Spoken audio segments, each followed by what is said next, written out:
Our 2018 Trail Bike of the Year testing has just come to a finish, and the Orbea Occam TR H10 was one of the top contenders in the test. Within Trail Bike of the Year there's a really wide spectrum of bikes, and the Occam TR comes in at the more cross-country side of the market. So it's got 120mm of travel at the back, and this is mated this year with a 130mm fork up front. Orbea offer the Occam TR in both alloy and carbon models, but we've gone for an alloy one here. It's a little bit heavier, but you do get better spec for the money. And in terms of spec, Orbea have an interesting model. You buy the bikes from your local bike shop, but they're shipped direct from the Orbea factory. And in purchasing the bike online, you're able to tweak the spec a little bit to suit your needs or your pocket. While the original price of the Occam TR that we had, the H10, was £2,799, these editions, which I'll go into later, did bring the price up to £3,329, just within our £3,350 limit. If you were going to buy this same spec in dollars, Orbea would have priced it at $4,426, and if it was in euros, it would have been €3,806. The original spec of the Occam TR H10 comes with Fox Performance Elite kit. However, we got it up spec to Fox factory stuff. So it's got the gold Kashima coating, for example, it's got Fit 4 dampers, it's the sort of the top end Fox suspension for this bike. We also upgraded the wheels. They were DT Spline 1900s, and we upgraded to the 1700 versions. They're slightly lighter, slightly stiffer, and slightly better wheels overall. In addition to the Occam TR, there's also the Occam AM. So this is a slightly longer travel, 150 at the back, 160 at the front, if you want something a little bit bigger. That's interesting because the Occam TR definitely feels like a bike with a slightly cross-country feel to it. The suspension itself is relatively linear through its travel, but it is an efficient platform to be pedalling on. It doesn't sort of get too bogged down in its mid-stroke when you're powering through rough terrain. What it means is that the back wheel is happy to move up and down over these lumps and bumps, so you can really lay the power down as you're going over rough stuff. That said, if you do get into bigger sort of hits and drops and jumps, you will find that the rear suspension is pretty prone to going all the way through its travel. If you are a rider who's slightly heavier or looking to ride more technical terrain, but you wanted this shorter travel, you would have to add volume spacers to the shock. This would give extra progression at the end of its stroke. That said, if it is these bigger trails you are looking at, we'd possibly look at the AM version of the Occam. Orbea use a hydroformed aluminium tube set for this bike, with a short rocker link at the top of the frame and then a rear triangle that pivots concentrically around the rear axle. Orbea haven't gone particularly crazy with the geometry on this bike. It's not super progressive. In fact, the 450mm reach might be seen as being a little bit short in today's trail bike market.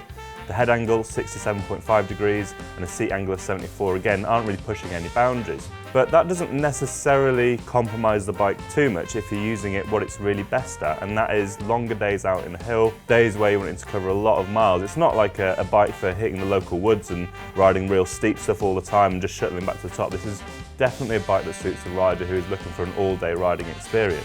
Fortunately, okay, it's not the longest, it's not the slackest, but it has got a fair old BB drop, so there is that stability in the corners and in rougher stuff, so it doesn't feel too sort of nervous. You also get a 60mm stem, reasonably wide 760mm bars, so there's plenty of control for that front wheel. If you do start hitting bigger stuff, you know, bigger drops, bigger rocks and roots, you might find that the Fox 34 isn't the stiffest of chassis in there. 130mm travel, if it was reduced to say 120, you get a bit more stiffness. But again, if this is the sort of thing that you're really interested in, the Occam TR probably isn't the bike you're going to be looking at anyway. The other thing that we noticed on our test bike was that the tyres weren't quite what we would look for in the UK. They're easy enough to change, but up front we had an Ardent in a 2.3 inch, and at the back we had Maxxis's Forecaster in a 2.35. The Forecaster's not a bad tyre as such, but for sort of loamy, muddy sort of riding that we get a lot of in the UK, it's not got quite enough bite. If you're riding sort of dry, fast, flowy trails, then yeah, it's not a bad tyre combo, to be fair. As we've seen on a lot of bikes in Trail Bike of the Year this year, the bike comes equipped with SRAM's GX Eagle group set, and this is kind of to be expected. It probably is the leading trail group set at the moment. You get that wide 12-speed cassette with a 10 to 50 tooth range, so there's plenty of range there. Don't be put off by the fact that it's only got a single ring up front, even for big days in the hills. You're also getting a fairly tidy race face finishing kit, bar, stem and dropper on there, and that's a good addition to last year's Occam TR H10, which came with their digit seat post, which to be honest was a bit crap. Despite not having the most radical of geometry, it does feel very comfortable when you get on the bike. And when you start pedaling it, it does feel pretty fast. It is relatively efficient when you're pedaling as well. Of course, if you stand up and mash the pedals, you get some bob, but if you stay sat, it's relatively calm as you're pedaling up steeper hills. The suspension itself is pretty active during that time as well though, without getting wallowy, so it does maintain its traction when you're climbing looser stuff. On the way down, as I said, the rear suspension is reasonably linear, so it does feel very confident and very planted for a lot of its travel.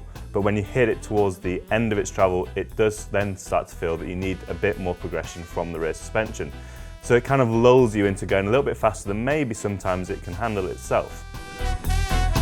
As spec'd, it isn't necessarily the lightest bike around. It came in at 13.5 kilos, and for a bike that maybe has a slightly cross-country bent, it's not the lightest thing out there. That said, it doesn't really matter when you're out on the trail. The frame itself isn't too stiff and it also isn't too flexy. They've got that nice sort of balance in between. So if you're riding off-camber stuff, for example, the bike molds nicely to the side of the trail, so you're maintaining traction around those bends.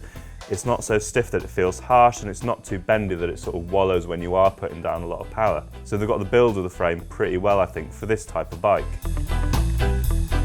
So the Occam TR isn't the biggest, the most burly, the slackest or the longest bike in trail bike of the year this year. But if you're a rider that gets their kicks out of big days in the hills, then this could be a bike and should be a bike that's on your radar.